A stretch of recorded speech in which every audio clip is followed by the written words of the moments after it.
Well, it's been about, roughly a little bit over a month or so, and I came into the office, and I wasn't feeling so good. It was tight feeling, kind of like in here, and I thought, I'll just drink some water and it'll go away, and I kept drinking water, and it kept staying around, and I tried to take a nap, and that didn't work, and so I decided, all right, I'm going to go to the doctor. Now, for those of you, I don't do doctors. You have to know that in all the other congregations, I've trained doctors.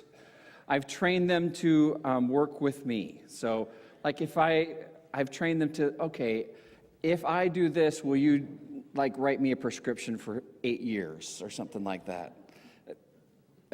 Of course, if they were here, they would deny all that. But I don't do doctors. I don't do needles. I hate needles. So don't ask me to give blood. Don't do that. Don't ask me for a flu shot.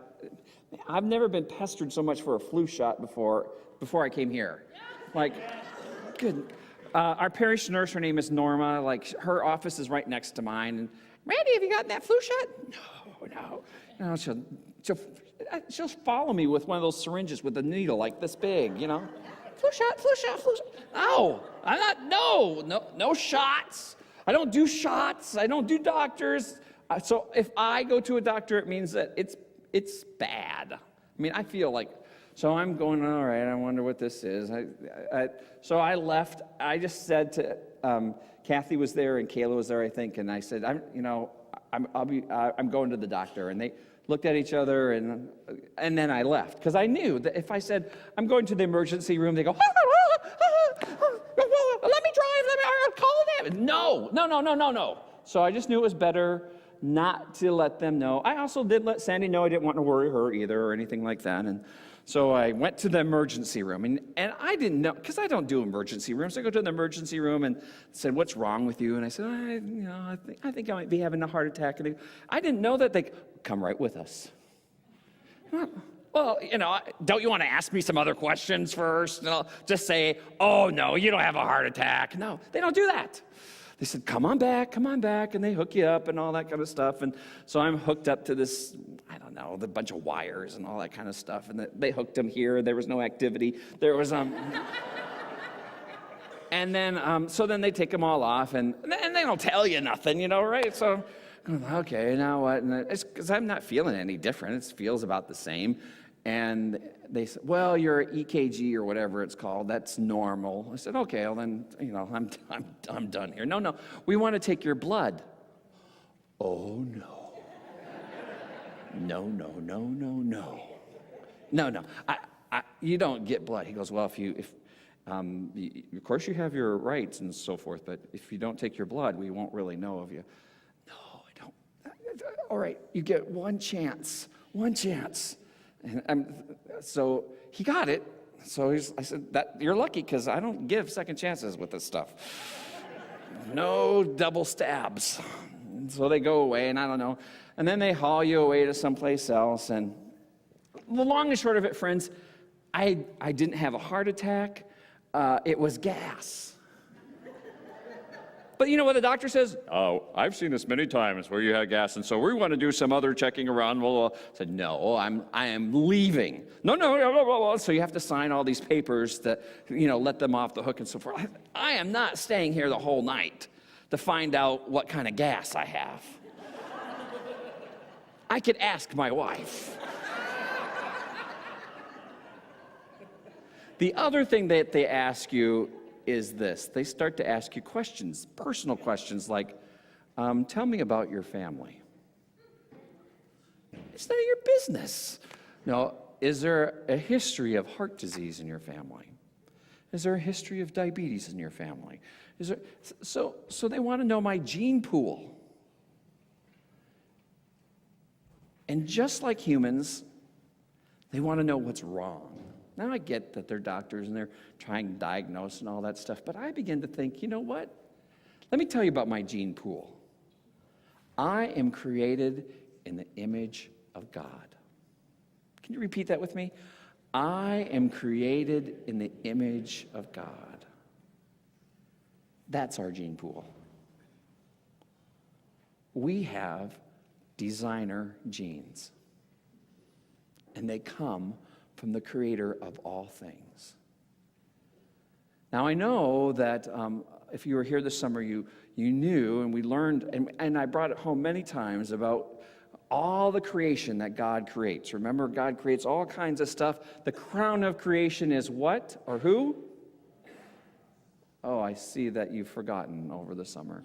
All right. The crown of creation is us, humans. And why? Because we are the only ones created in God's image. The only ones. Everything else gets created, and God says it's all very good, but when he gets done with us, he says, it was very good. And so if we are created in God's image, what does that mean for us? What does it mean to be an image bearer of God? Well, if you look at it, first of all, God, we know since from the very beginning of Genesis, we get that God is creating. So we are creators, we are creative. How many of you were here yesterday? There was a gift of time thing that was happening yesterday all day. Anyone here doing anything? What were you doing there, Francie? You were quilting. So you're creative with fabric and needles. Fabric and thread. Okay. Anyone else here that day? Anyone else creating yesterday like a better lawn? Yes. Oh, Pam, what were you doing? I was stamping. You were stamping, like around the gym, trying to get your way. All right. No, that's with ink and stuff and on cards. And so you're making stuff, cards, creative doing that. How many of you are creating better lawns yesterday by getting leaves done or whatever? Some of you were. How many of you, I saw pictures of your stuff on Facebook. You guys are creating a better bathroom. I like that. Yeah. Oh, no, not you, Kirsten. You were sleeping. You are creating a better atmosphere. We are creative. Now, some people will argue with me, say, I don't have a creative bone in my body. I'm telling you that God's genes are in you. You have creativeness that's running through your body. We are creative people.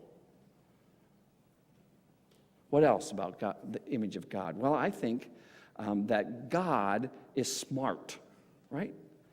Now, we aren't as smart as God. I get that. We are not omniscient, meaning knowing everything, although some people might think they do. But we are smart. We're intellectual. Now, some of you are going to say, I don't think I'm up there yet. I'm saying that you have the image of God on you.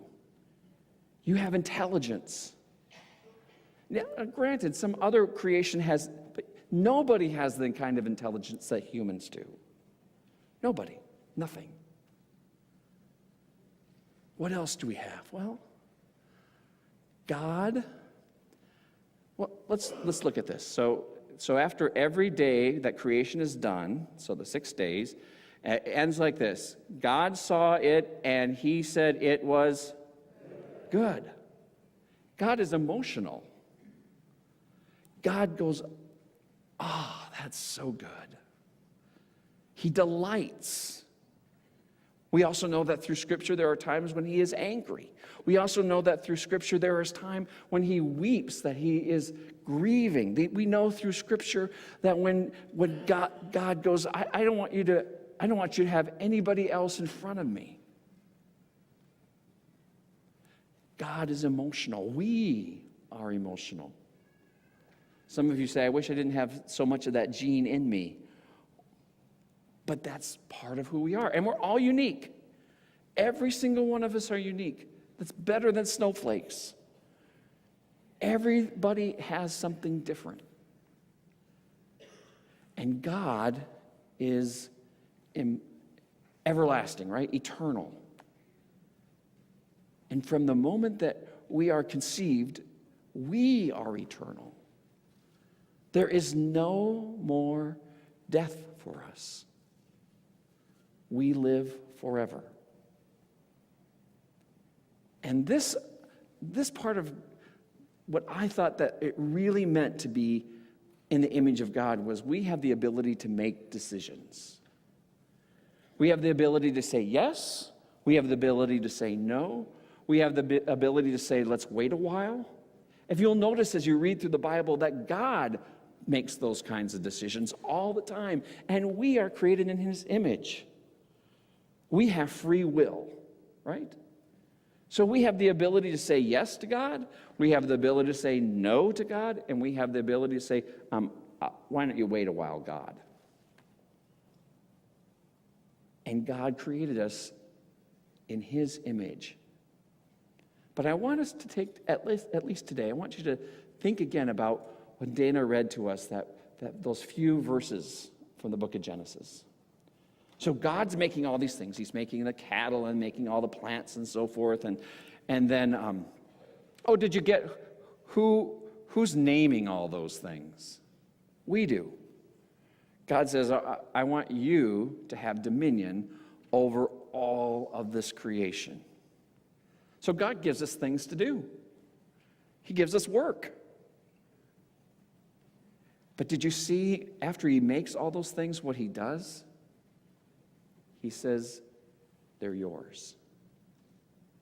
They're yours.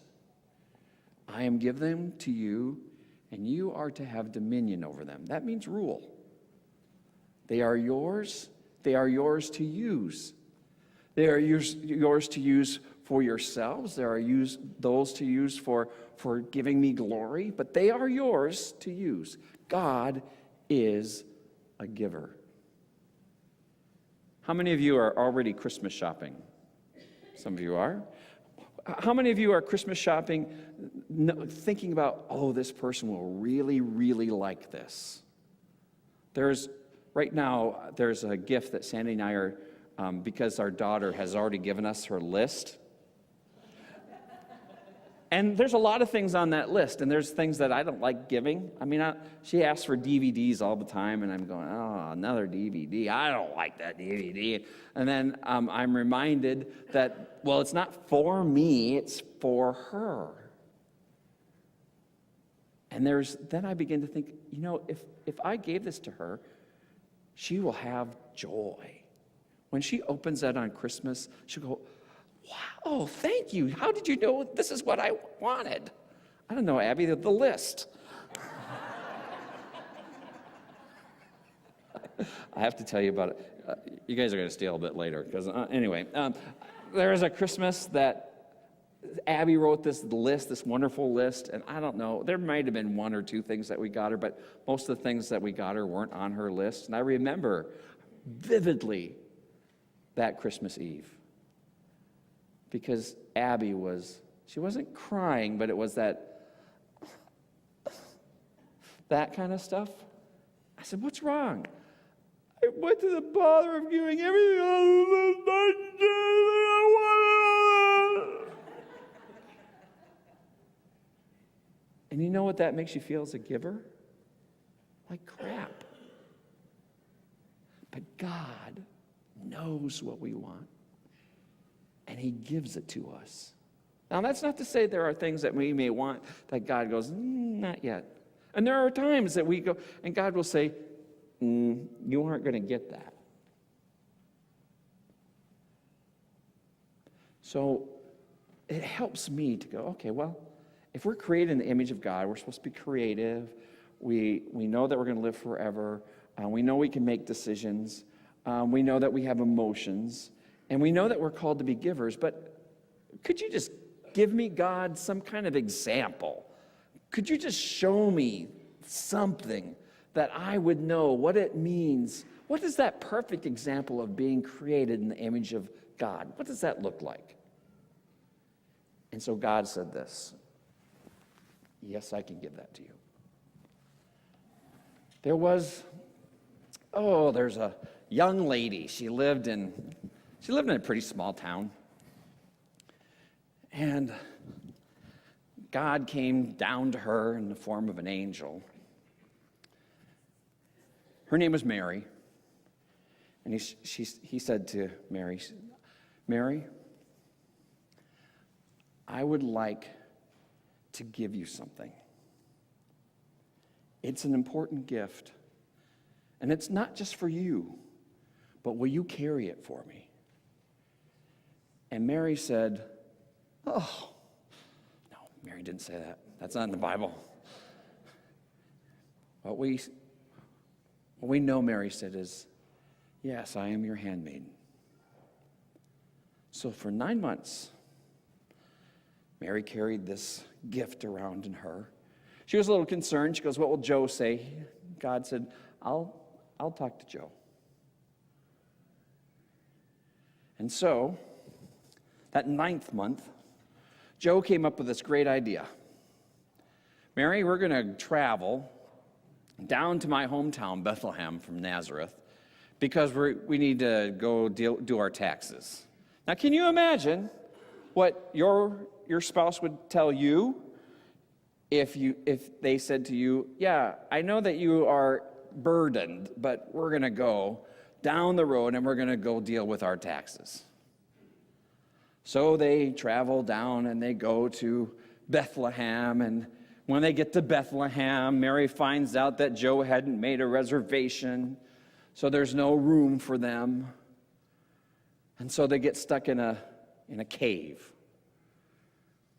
And the cave is where, back then, that animals would hang out, especially during inclement weather. So there would probably be lambs and sheep and cattle, perhaps, and maybe a few donkeys. We don't know. It doesn't say in the scriptures, but we do know that that Jesus was born in a manger, which is a cattle trough for eating. And so the Son of God gives up his heavenly home. He gives, and he comes down to a little tiny town in Bethlehem, and he's born. Well, we don't hear much about the story until he's 30. And then we know that he begins a different kind of ministry. And we know that Jesus is emotional. We know that, remember Lazarus? Who remembers Lazarus? Oh, a few more arms would be good, but that's all right. Lazarus. Remember Lazarus is sick, and he dies, and he's buried in the tomb. And Jesus comes a few days later, and he comes to the grave, and it says in the Bible that Jesus wept. And then he says, Lazarus, come out. Can you imagine? His sister goes, Jesus, hey, he's been in there for a few days. Surely he stinketh. It's there. Lazarus, come out. And so Lazarus, the tomb is opened, and Lazarus comes out of the tomb. Jesus, we know, probably passed, at least 100 cemeteries during his time. And it doesn't say anywhere in Scripture that everybody in the cemetery was raised from the dead every time he passed by. No, that didn't happen all the time. It happened with Lazarus. You see, God, I believe that part of the thing that we're created in God's image is that we are all unique and individual. And there are different ways that God speaks to us and reaches us. And there are different ways that we are called to be in ministry. Do you remember when Jesus is by a house? And there's 3 guys who have this other buddy who's sick. And so their great idea is to, okay, let's get the sick guy on a mat, and then let's lower him down through the roof. Can you imagine the guy on the mat? Hey, I know I'm sick, but I'm not that sick. You'll be fine, you'll be fine. We're going to get you down. And when he gets down there, Jesus says to him, take up your mat and walk. And he does. Now we know that there were all kinds of people who were needing healing. And it doesn't say in Scripture that everybody was healed, right? But it says that this one was healed. And I believe that God was doing it so it would draw more people into the realm. Do you remember Jesus talking? He was on the Mount. And he was giving a sermon. It's called the Sermon on the Mount, kind of a classy thing. And you can find it in Matthew if you want to read it, but he's telling people about how to be a follower of Christ, how to be an image bearer of God. And I have to believe that in that crowd there were people with little kids who were trying to keep them hushed up, and there were some who were running around wild, and there was the wife who was saying, "It's your turn to go get him." You see, Jesus was a great teacher. And then there was this time. It was getting pretty close to the end of Jesus' earthly time, and he wanted to make sure that the disciples who were around him would remember everything that he was about. Now, it's a pretty tall course. So he gathered his disciples up, and he took bread, and he broke the bread, and he said to his disciples, "Take and eat, for this is my body given for you. And whenever you eat this, remember me." Now, do you remember his disciples? You remember who were all around there. There are some that you don't remember at all, and there are some that stand out in memory. I mean, there's Judas who's right there. Judas! There's Peter who's over here, who's going to deny him 3 times, that he even knows the dude. And we know from the Bible that every single disciple, every single one, when Jesus is being arrested, they all run into the woods and vamoose. But Jesus still says, "Take this bread, eat it, and remember me." When supper was over, Jesus took a cup. He gave thanks to his Father in heaven, and then he said, "I want you to drink this, all of you, for this is the blood of the new covenant poured out for you and for many for the forgiveness of sin. Whenever you drink this, remember me." Forgiveness of sin. Do you see what Jesus was doing already then? He was saying, "I am giving to you this forgiveness even though you know the things in your heart and you know how often you have done things that have grieved me." He gives it to Peter. "Drink this." He gives it to us. And then that very next day, Jesus makes his way to the cross. And do you remember what he says on that cross? He says to the people around him, he prays to God. He says, "Father, forgive them, for they don't know what they're even doing." We are created in the image of God, and we are givers. And when we take Jesus as the example of what it means to be created in the image of God, to be a servant, to teach, to pray, to give grace. In a few moments, you're going to get a chance to remind yourself that you are a giver, created in the image of God. In a few moments, you're going to be invited to take a piece of the bread.